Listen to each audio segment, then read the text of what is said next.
दोस्तों 21 दिसंबर को आपको आसमान में एक बहुत ही बड़ी खगोलीय घटना देखने को मिलने वाली है। अब आप सोच रहे होंगे कि ऐसा क्या होने वाला है आखिर। तो दोस्तों सौरमंडल के दो सबसे बड़े ग्रह शनि और जुपिटर बहुत ही करीब आने वाले हैं। अमेरिकी स्पेस एजेंसी नासा ने कहा है कि हमारे सौरमंडल में दो बड़े ग्रहों का नजदीक आना बहुत दुर्लभ बात नहीं है, क्योंकि बृहस्पति शनि के करीब से हर 20 साल में एक बार गुजरता है। लेकिन अब की बार ये बहुत ही ज्यादा नजदीक आ रहा है, जो कि बहुत ही खास है। वैज्ञानिकों का कहना है कि दोनों ग्रहों के बीच उनके नजरिए से सिर्फ 0.1 डिग्री ही दूरी रह जाएगी। अगर मौसम की स्थिति ठीक रही तो ये आसानी से सूर्यास्त के बाद दुनिया भर में इन दोनों को देखा जा सकता है। तो दोस्तों खगोल जगत का ये दुर्लभ नजारा आप भी देखना मत भूलना। ये दोनों ग्रह इससे पहले 17वीं शताब्दी में महान खगोलविद गैलीलियो के जीवन काल में इतने पास आए थे। वैसे दोस्तों 21 दिसंबर को साल का सबसे छोटा दिन माना जाता है। अगर यूं देखा जाए तो यह घटना लगभग हमारे जीवन काल में एक बार ही मुश्किल से आती है। अगर 21 दिसंबर को आप ये नहीं देख पाते हैं तो फिर इस तरह का नजारा आपको 397 साल बाद फिर दिखेगा। तब तक शायद हम जिंदा भी नहीं होंगे। तो दोस्तों याद रखना, सोमवार 21 दिसंबर। वैसे आप इस घटना को सूर्यास्त के बाद बिना किसी उपकरण की मदद से देख सकते हैं। चलिए बढ़ते हैं दूसरी खोज की तरफ।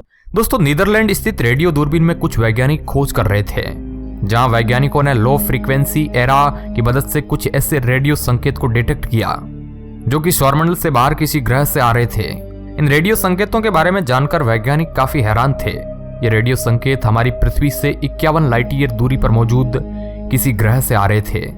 रिसर्चर्स मानते हैं कि शायद ये रेडियो संकेत उस ग्रह के विशेष चुंबकीय क्षेत्र की वजह से निकल रहे हैं। दोस्तों यहाँ पर वैज्ञानिक खुशी की बात ये मानते हैं कि पहली बार हमने रेडियो संकेत के जरिए सौरमंडल के बाहर ग्रह का पहला संकेत पेश किया है। रिसर्चर्स मानते हैं कि यह संकेत ताउबोट्स तारा प्रणाली से आ रहे हैं, जिसमें 2 तारे और 1 ग्रह है। अब दोस्तों इन रेडियो संकेत से होगा क्या? तो इस पर रिसर्चर्स ने कहा है कि अगर इस ग्रह की पुष्टि बाद के अध्ययन से होती है तो रेडियो संकेत के जरिए सौरमंडल के बाहर के ग्रहों का पता लगाने का एक नया मार्ग हमारे हाथ लग जाएगा और सैकड़ों प्रकाश वर्ष दूर की दुनिया के बारे में हम जानने का एक नया तरीका हम खोज लेंगे। दोस्तों चुंबकीय क्षेत्र के आधार पर हम सौरमंडल के बाहर किसी ग्रह की खोज करते हैं तो अंतरिक्ष वैज्ञानिकों को उस ग्रह की बनावट और वायुमंडल के गुणों का बड़ी आसानी से वो पता लगा सकते हैं। साथ ही तारे और उसका चक्कर लगा रहे ग्रहों के भौतिक संबंध भी समझने में वैज्ञानिकों को काफी आसानी होगी। दोस्तों चुंबकीय क्षेत्र किसी भी ग्रह के लिए काफी अहम होता है। हमारी पृथ्वी का चुंबकीय क्षेत्र पृथ्वी को सौर तूफानों के खतरे से बचाता है। चुंबकीय क्षेत्र की वजह से ही आज हम पृथ्वी पर जिंदा है।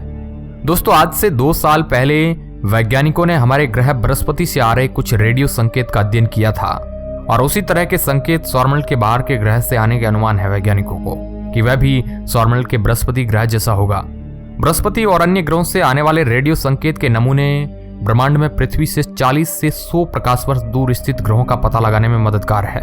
अगर उस ग्रह की पुष्टि हो जाती है तो यह हमारे लिए एक अहम खोज हो सकती है। तो दोस्तों आप क्या सोचते हैं इन खबरों के ऊपर? हमें जरूर बताइए कमेंट में, और इस तरह की इंटरेस्टिंग वीडियो देखने के लिए चैनल को सब्सक्राइब कर सकते हैं। धन्यवाद।